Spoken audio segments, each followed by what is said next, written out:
The wind cut through the thin walls of the small village, carrying snowflakes that danced like tiny crystals in the dim light of lanterns. Mei-ling shivered under the tattered blanket that did little to protect her from the winter's cruel bite. Her stomach growled, a hollow, aching sound that seemed louder in the quiet of the night, echoing the loneliness she had felt since arriving in this foreign land. Only days ago she had been promised a new life, a marriage that would bring stability and love.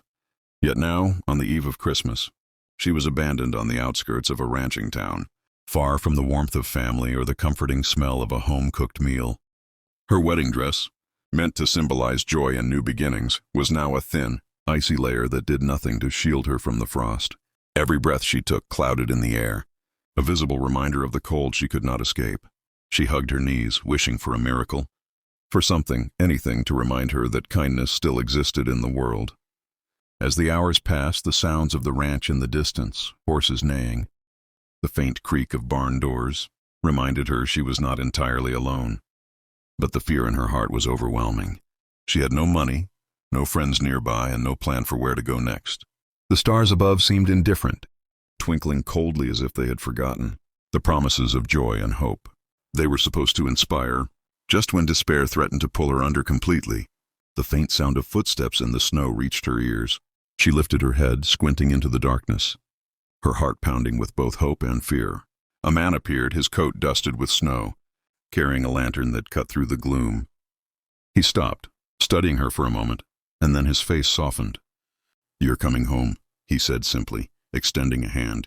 Mei-ling's lips parted, speechless as warmth spread through her chest in a way that had nothing to do with the fire she could see burning behind the ranch doors. She wanted to believe him, but the betrayal she had suffered made trust a dangerous gamble. Still, the instinct to survive, to cling to even the smallest glimmer of hope, pushed her to her feet. As she walked beside him through the cold night, she felt the first flickers of something she hadn't felt in weeks: safety. Inside the ranch, the smell of wood smoke and roasted meat greeted her, a stark contrast to the icy emptiness outside. Children peered at her curiously, their faces bright with the excitement of Christmas Eve, yet there was no judgment in their eyes, only curiosity and wonder. The rancher led her to a small room, offering a warm blanket and a bowl of rice soup that she devoured hungrily, tears of relief sliding down her cheeks unnoticed. As she ate, the rancher, whose name she learned was Thomas, told her stories of the ranch, of the family who had lived here for generations, and of the value of kindness that could change a life in a single night. Mei-ling. Dawn broke gently over the snow-dusted hills surrounding the ranch, painting the landscape in soft pinks and golds. Mei-ling awoke to the warmth of a sunbeam filtering through the window, her stomach full and her body rested, yet her mind raced with disbelief at the events of the previous night. She stepped out of the small guest room into a bustling kitchen where the family was preparing a Christmas feast, laughter and music filling the air. Thomas handed her a mug of steaming tea, and for the first time, she felt that maybe, just maybe, she had found a place where she belonged. As she joined the family in decorating the tree, hanging ornaments and tinsel, she realized that this ranch, this strange, welcoming family, had become her home in a single night. The sense of isolation that had haunted her for weeks melted away with every shared smile and gentle word. Stories were exchanged, old family traditions were explained, and in every gesture, Mei-ling felt a human connection she had thought lost forever. She learned that Thomas had lost his wife years ago, leaving him with a heart that had grown strong but lonely, and that he had dedicated his life to caring for the land and for the family who depended on him. In finding her, Mei-ling realized he had also found a companion whose presence brought a warmth he hadn't known he needed. As the afternoon faded into evening, the family gathered around a roaring fire, singing carols and sharing memories of Christmases long past. Mei-ling's laughter joined theirs, unrestrained and genuine, her eyes shining with tears of joy.